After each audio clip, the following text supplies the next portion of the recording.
Episode 1. Two girls in the backwoods are going to be assaulted by criminals when they are saved by a knight. Hours beforehand, the knight had awoken in the body of his in-game character, a 8-foot-tall skeleton.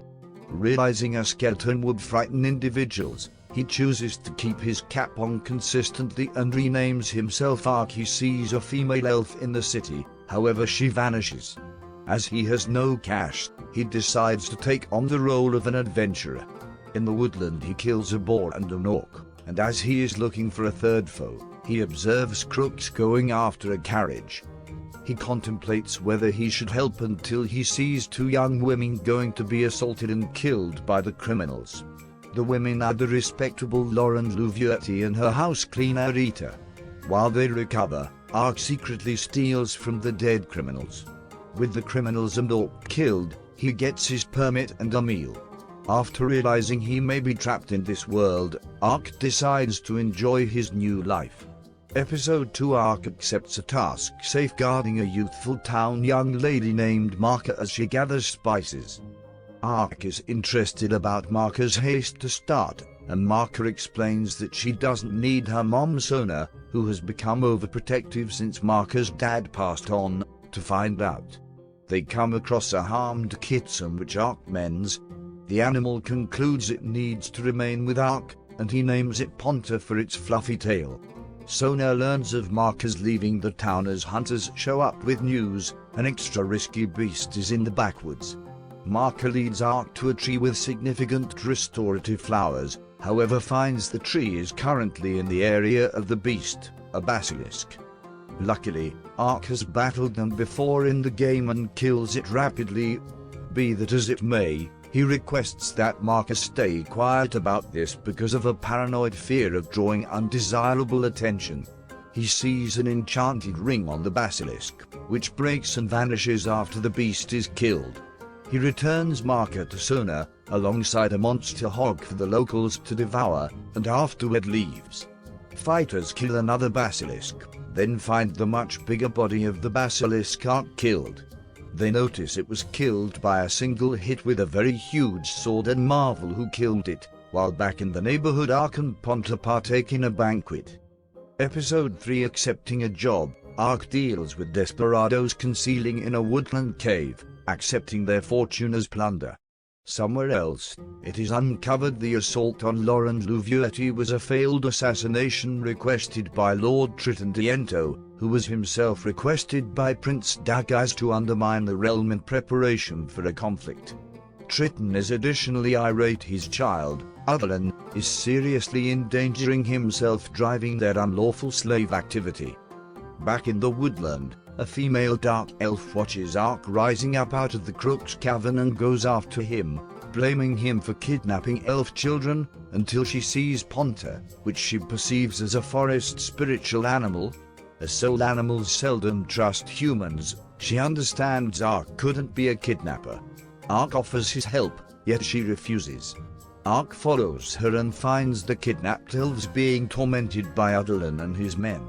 The dark elf kills a large portion of the slave masters, yet is compelled to give up when Otherlin threatens the elf children.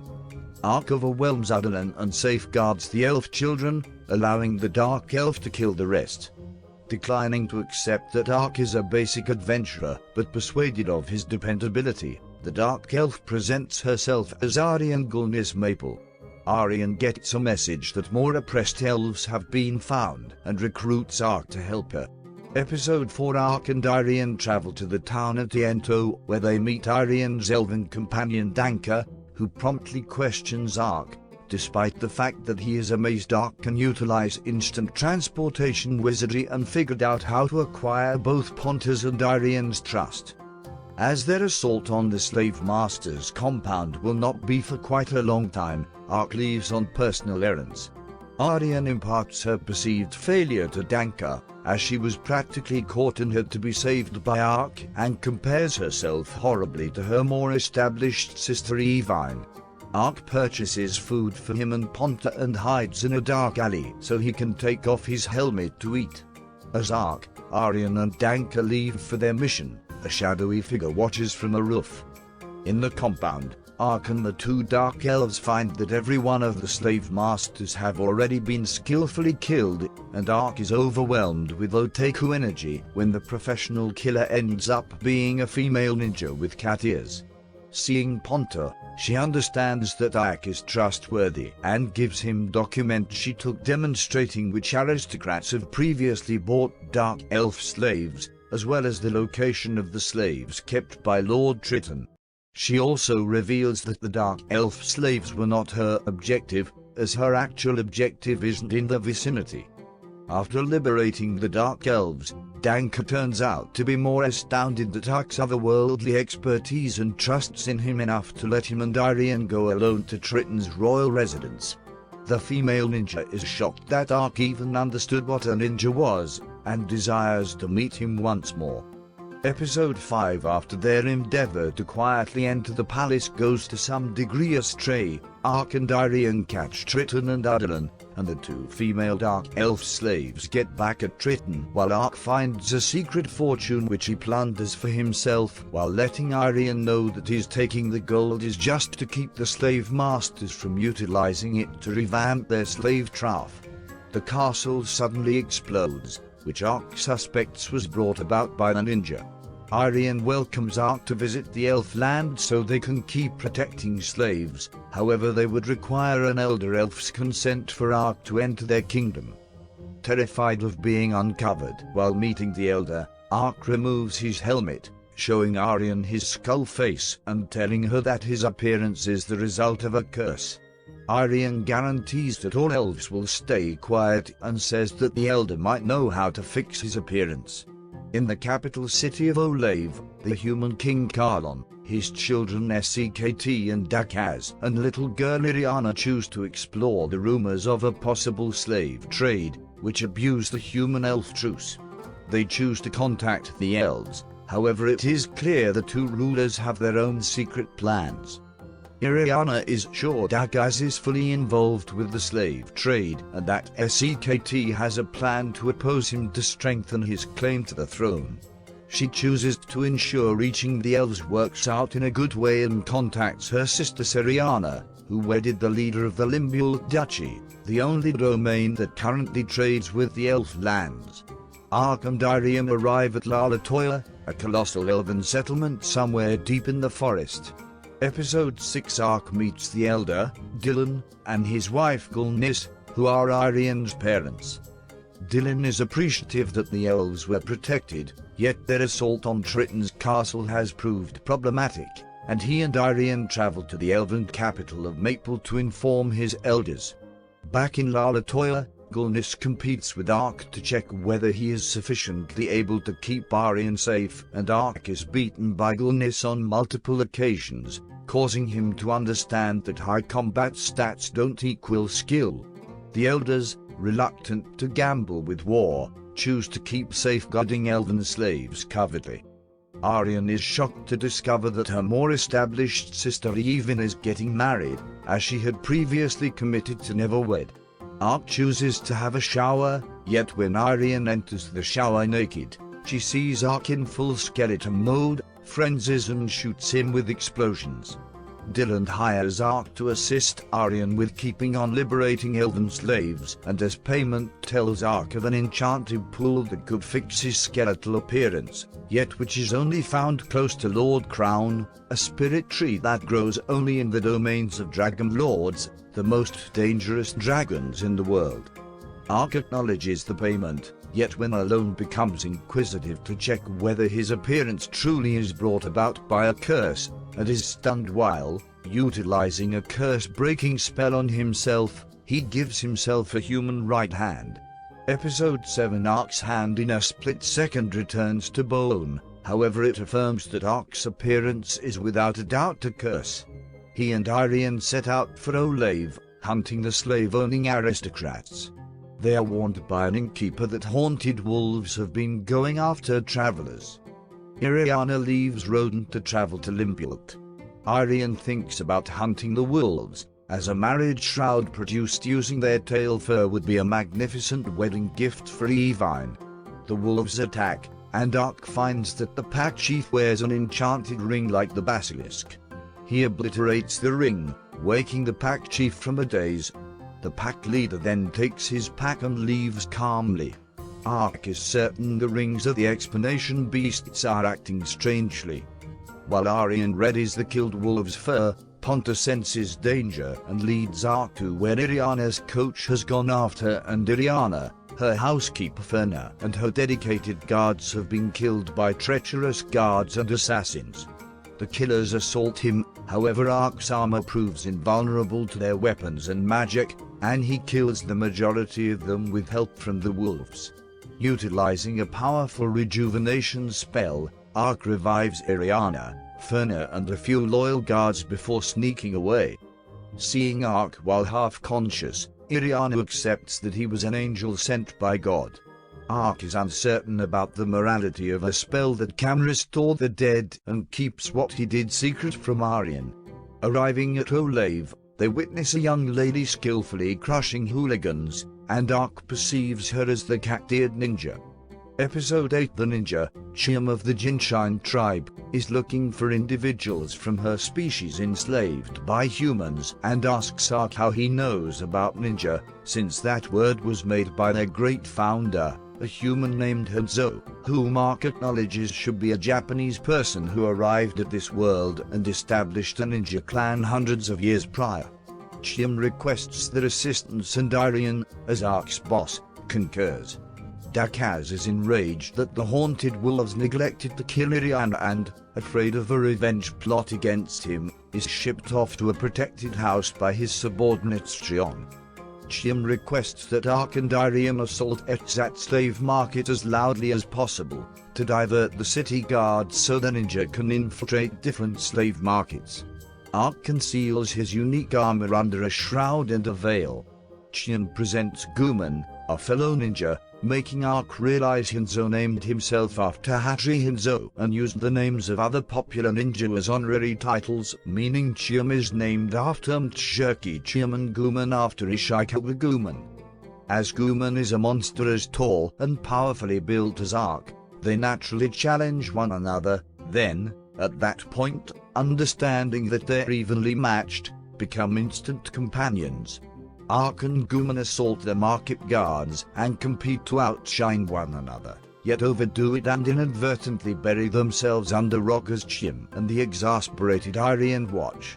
Episode 9 Dakas sends guards to safeguard the slave markets. Arian and Chiam start liberating slaves while dispatching the guards. Guman sends Ark to meet up with Arian and Chiam while he holds off arriving reinforcements. The beast people are easily freed, yet Ark, Arian and Chiam likewise find a cell loaded with dead slaves killed for being unslayable as too old, injured, or sick. Ark magically transports the survivors to somewhere safe, then, at that point, rejoins Guman to slaughter the warriors and absolutely obliterate the market. After the obliteration is finished, Ark and Guman recover the dead slaves for a legitimate burial service and Chiam vows to level up her abilities to save more of her people. Strion murders Dakaz, uncovering he was working for SEKT from the beginning, and since Iriana has not been found, SEKT frames Dakaz for Iriana's apparent murder, leaving him sole beneficiary of the Kingdom of Roden. Iriana shows up in Limbult and learns from Siriana of Dakaz's demise, realizing SEKT likely plotted her murder too, and chooses to stay quiet about her survival. Chiam revels to Arian that Dakaz was working for the Holy Revlon Empire and sent them numerous elven slaves. Arian and Ark choose to go there right away. In Revlon, Emperor Domitanas is surprised that SEKT has killed both Dakaz and Iriana, however is more amazed that somebody destroyed the rings he had sent Dakaz to control the wolves and basilisks. His subordinate confirms that Domitian Yu's agent, Fumba, is proceeding to attempt to weaken Roden. In the desert past Roden, a scoffing Fumba looks as worm-like beasts ejecting from the sand scratch and eat up flying wyverns. Episode 10 After a fairly electrifying experience with a herd of wyverns, Ark and Irian arrive at a town on the edge of the desert.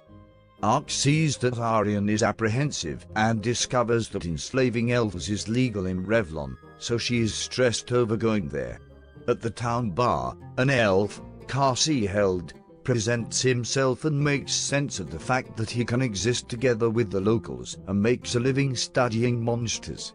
He requests Ark's assistance in getting troublesome monsters, offering a map of Revlon as payment. Aryan battles with the possibility of coexistence, and over a cask of wine that night in their room Ark sadly finds that Aryan is both a lightweight and a terrible alcoholic. The following morning, Aryan is angry to find that her antics have made the residents believe that she and Ark had engaged in sexual relations the entire evening. Carsey intends to catch a sandworm using goblin remains as bait, while Aryan is still attempting to recuperate from her headache in addition to motion sickness. Suddenly they are attacked by a worm that has become far bigger than normal, and just Ark is strong enough to kill it. Another ring is seen, however breaks and vanishes after the worm's loss.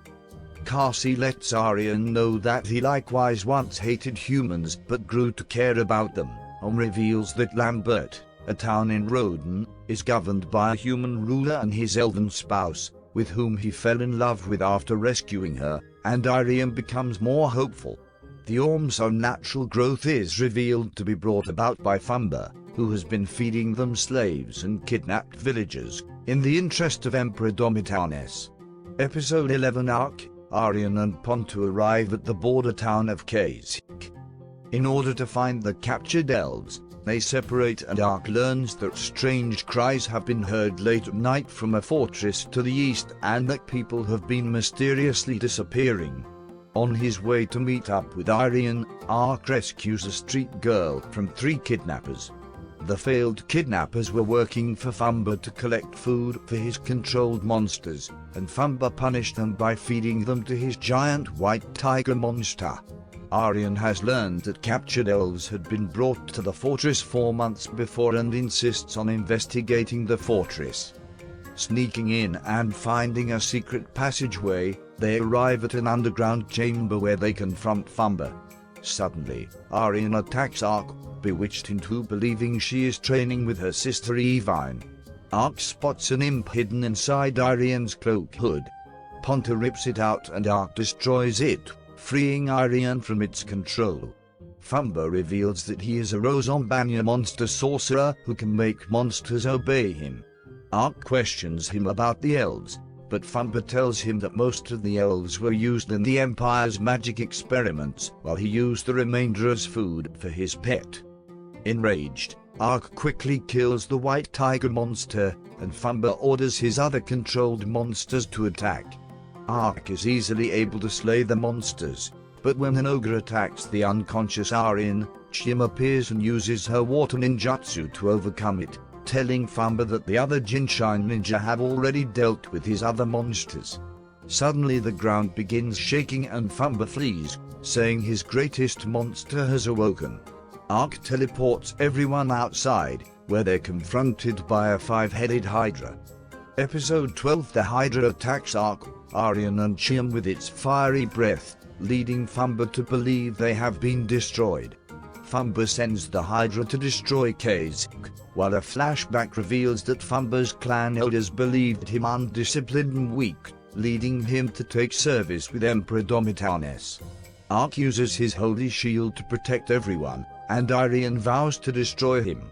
They split up, with Aryan and Chim chasing after Fumba, while Ark stays behind to deal with the Hydra. Before the Hydra can reach Kazik, Ark summons the infernal demon Ifrit to battle the Hydra. Aryan and Chim catch up with Fumba, and Aryan taunts him with his personal weakness. When Fumba is goaded enough to attack her, Chim attacks him and damages the magical body markings that allow him to control monsters. Aryan's fiery sword destroys Fumba's whip and the flames consume him.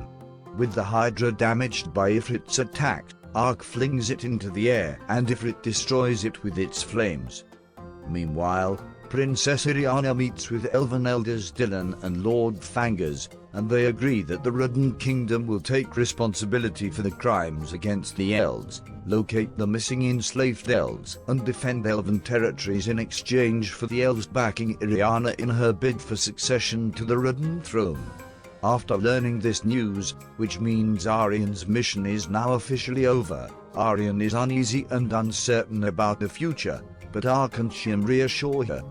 SEKT is disturbed by the news of Iriana surviving the assassination attempt and successfully negotiating with the elves. Iriana ponders her own destiny. Domitanus learns about the destruction of Fumba and his monsters. Chim sees Ark's unhelmeted face for the first time, and Ark decides to continue his travels with his friends.